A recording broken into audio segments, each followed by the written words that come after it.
Hi, Janelle Springer here.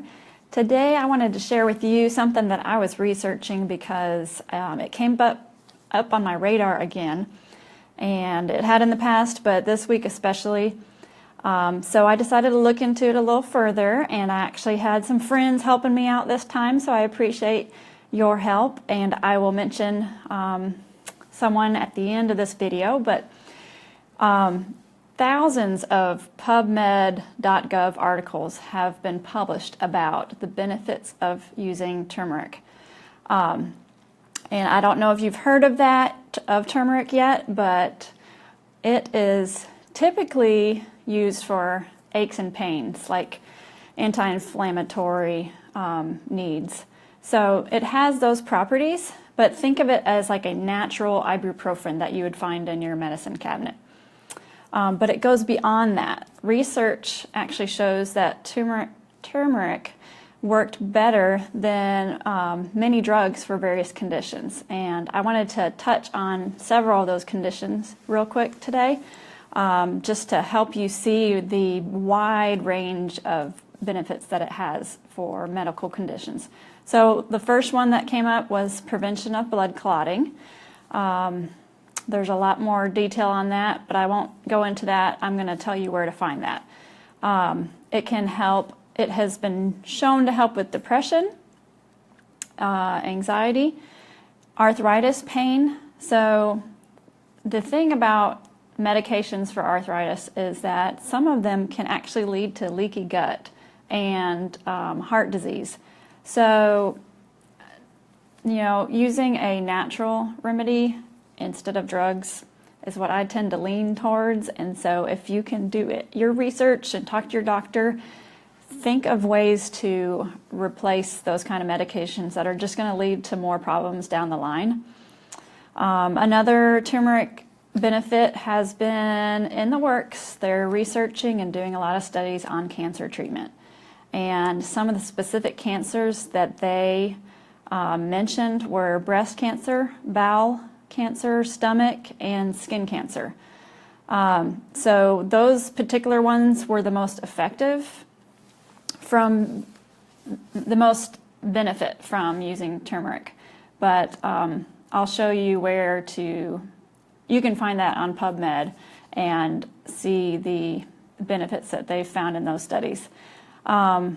It's been shown to help with diabetics, especially type 2. There was a study in 2009 where they discovered that turmeric, and I'm going to mispronounce it because that's how I started out saying it, but turmeric is 400 times more potent than the drug metformin, which many type 2 diabetics or people with insulin resistance tend to use. So it's 400 times more potent in improving insulin sensitivity, which then in turn can help in reversing type 2 diabetes, which is awesome. Imagine a world or United States with less type 2 diabetes. I think we should head that direction. So another condition that it's been shown to help with is IBD. Anyone with Crohn's or ulcerative colitis, any IBD disorders. Rather than damaging the intestinal lining with corticosteroids, it can actually help heal the gut and prevent that inflammation and allow the gut to restore its gut flora. So that balance would be restored, and it would really, really help with your symptoms. And finally, another condition that it's been shown to help is with regulating cholesterol, which I'm sure many of us could use help with that. Wouldn't you rather treat naturally without all the side effects? Because if you take turmeric in a decent dose, you don't want to go too high, but if you take it in a decent dose, you're not going to have the side effects that you would from medications that doctors tend to prescribe for all these conditions that I just mentioned.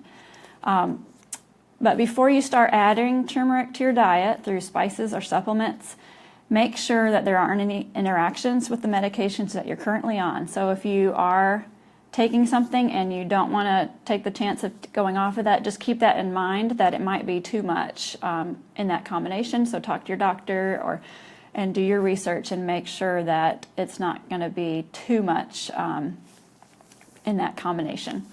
Another thing to keep in mind is if you are pregnant, I found out and learned that you just need to keep an eye on the dosage. You don't want high dosages of turmeric because that can actually lead to contractions.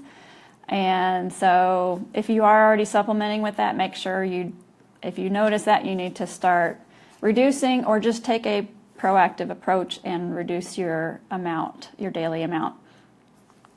So I'm going to post in the comments the website. Dr. Axe's website had some great detail on these specific conditions, that the turmeric was more potent than the medications that were used for these specific conditions. He actually went into detail on a couple more, but he really lined out why it helps so much with those specific conditions. So I found that fascinating and helpful, and hopefully you will too. So I'll put that in the comments. And if you're adding turmeric to recipes, so whether you're just throwing in some spice, I recommend going with organic. You can find good prices on Amazon for it. It is recommended when doing dietary through your recipes or meals to add pepper or coconut oil to help with the absorption, because when you're doing it that way, the active ingredient is around 5%. Whereas if you're supplementing, you're getting about 95% of that active ingredient, so it's more potent. But when you're using it in diet, you need to add some pepper or coconut oil to help with that absorption. I was given a recipe for golden milk, which is great for as an anti-inflammatory. Multiple uses for that. So if you'd like me to send you that, just shoot me a message and I'll share that with you. Thank you to Hillary for providing that for me. And if you're not able to get enough through your recipes, or you just don't want to go that route, there are supplements available. And if you're not already taking a quality one, just shoot me a message. I'd be glad to share my recommendations with you.